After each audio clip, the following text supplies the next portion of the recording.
Okay, good morning. It's nearly light and we have a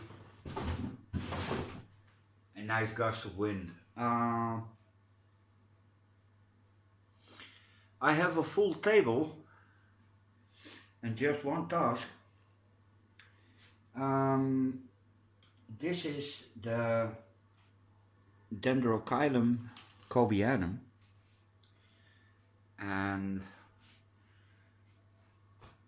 it's a strange looking orchid and it has flowered for me, and well, you all saw it. It has stunning little greenish yellow dendrobium flowers, and this one comes from the Philippines, and the whole genus consists of 300 species. So in honor of Zack Snyder, I'm going to do this in slow motion. Now that's a joke. That will mean I have to edit and use difficult software, which I'm not good at. So yay, at normal speed. This one, yeah, depending on the species, it grows as a epiphyte or as a lithophyte or some as terrestrials. Now I'm guessing this is a epiphyte.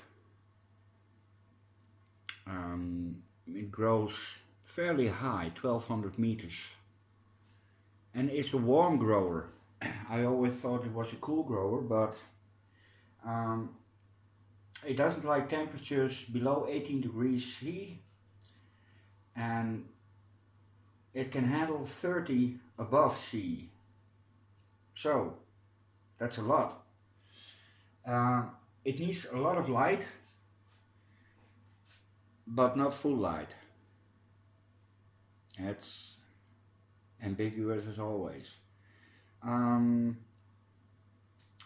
have a few options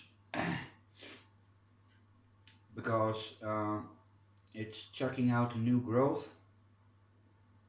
So now is the time to do something. What can I do? I could go for the boring method, and that is to chuck it in a larger pot so it has room, because that's why I wanted to repot this one. The new growth, well, it has some room, but if I'm correct, the growth direction is to this side, and it has no room on that side. So okay, option number one. Option number one is one of these three.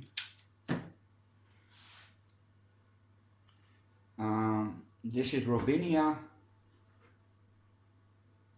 It's probably a bit too small and too wonky. This is also Robinia, and this is a piece of elm tree.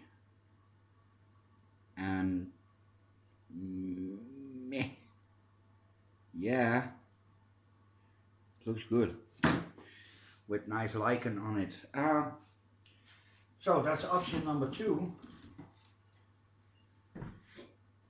This is option number three. It is a burl, and for those who do not know what a burl is, this is a yeah, you could call it a cancerous growth on a tree. It starts to form an excess of cells at one point and then disappears. When you cut this open, you get a really nice fine structure of growth rings, and this is a small one, but the really large ones, usually at the base of a tree, are used in fine carpentry for making veneer. So that's option number 3. And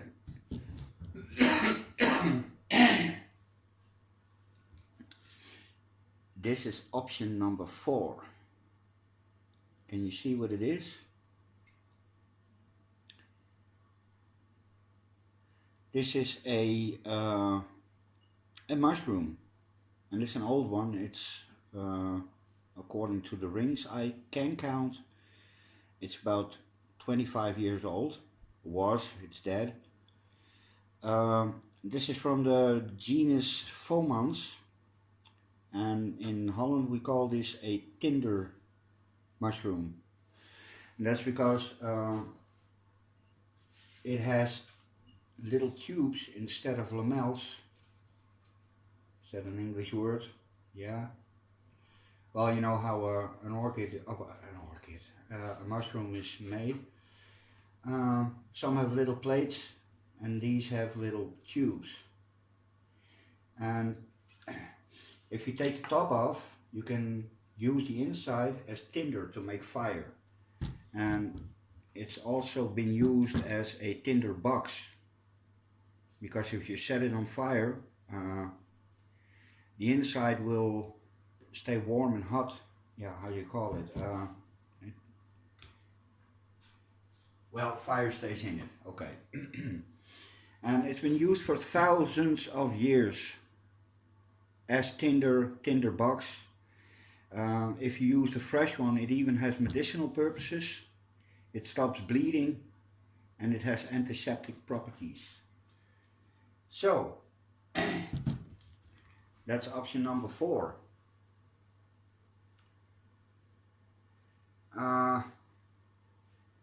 Yay. This is really difficult because now I have to make a decision, and that's something I'm really good at. I tend to go for these two. I'm afraid this is going to rot. Well, yeah, no, that's not an argument, because this can also rot. This looks too artificial, at least for this one, and I wish I had a bigger piece of this one, because this looks great. Okay, that's down to 3 options, which is a little bit easier. A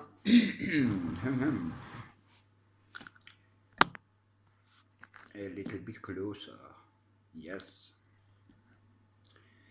Okay, verkiezingen.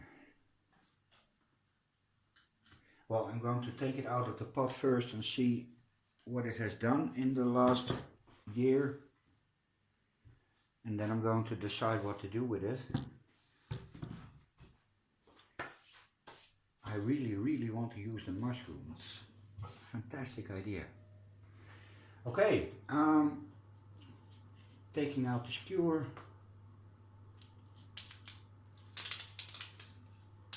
Alrighty then. We have some attachment. There we go. Now,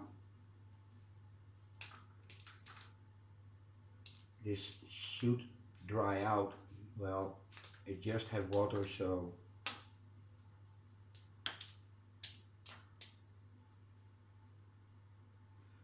and this is,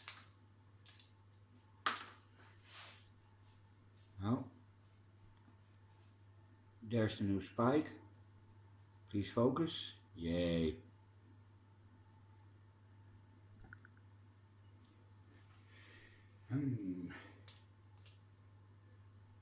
Yay. If this doesn't get any easier, I'm thinking about taking the easy way out and repot it. Instead of doing all kinds of mounting tricks, it will probably not survive.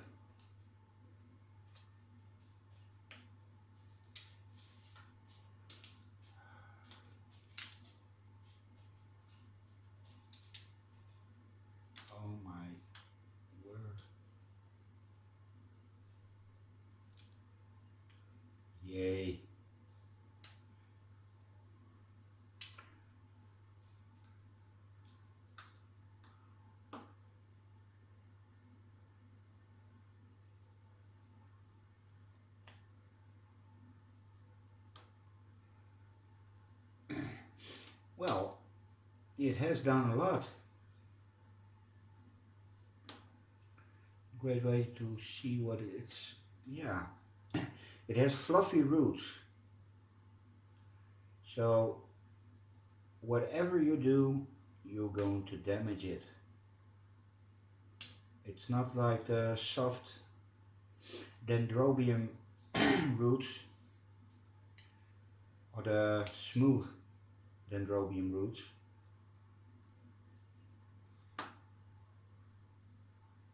It's just a cluster.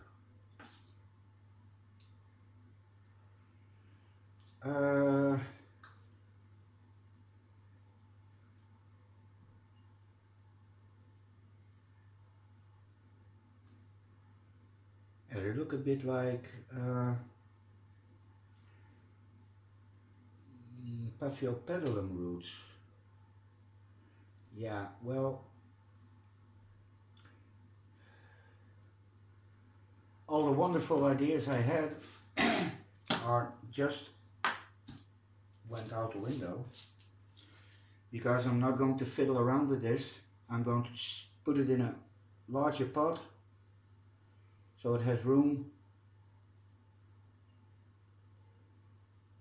Yeah, that is a wise decision.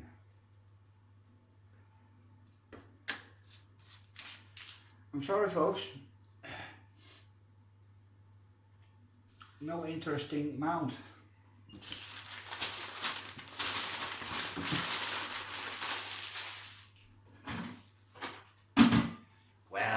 Well, I could always find another orchid that fits on a board. I'm going to prepare some media. Okay. Hey, that's a lot better.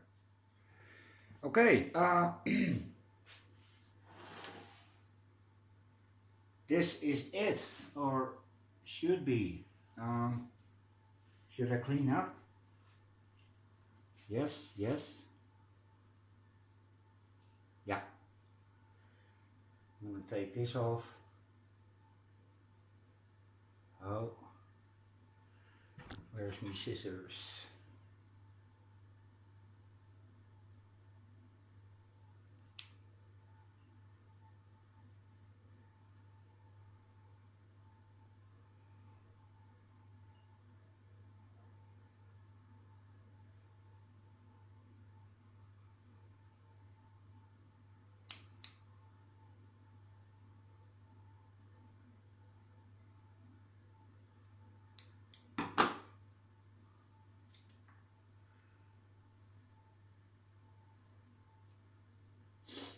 The stuff needs to come off in case anything wants to start growing.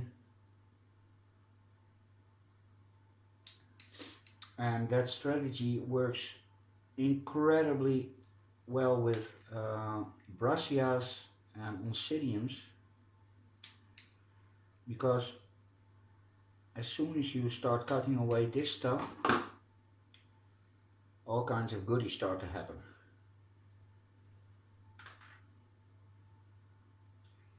So, oh my god, nearly ripped off the new growth.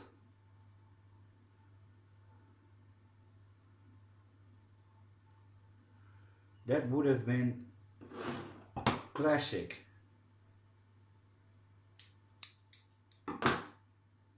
And I'm not really proud of that trade. I can do silly stuff sometimes. It's alright, it's alright.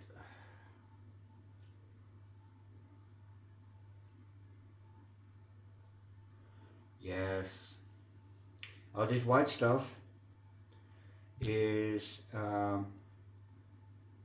calcium from tap water I gave it when I first got it. Okay, it's clean. Now,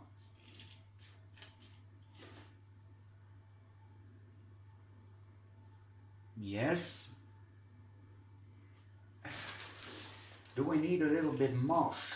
No, I do not.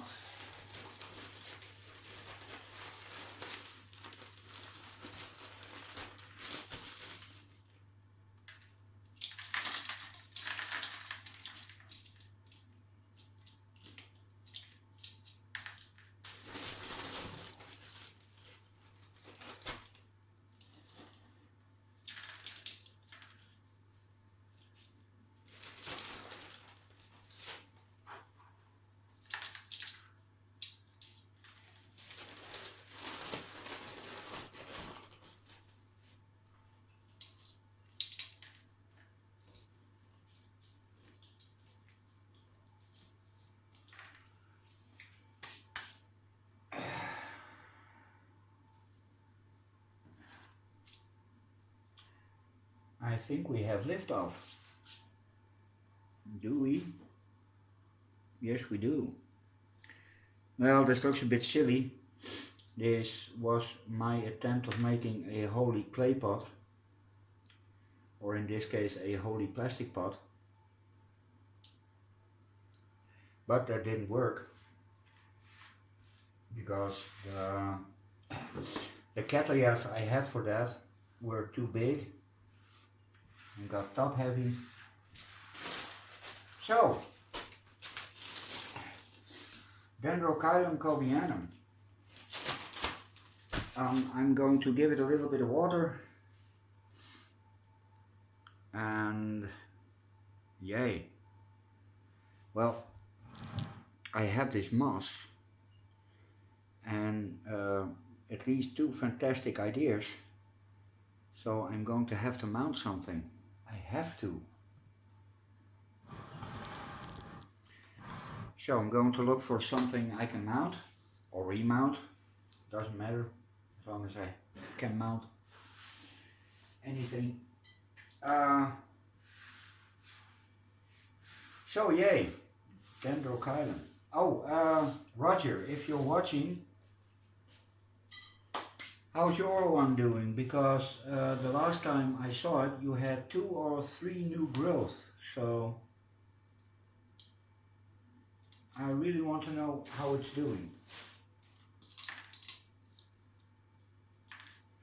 Okay, now it's getting fiddly.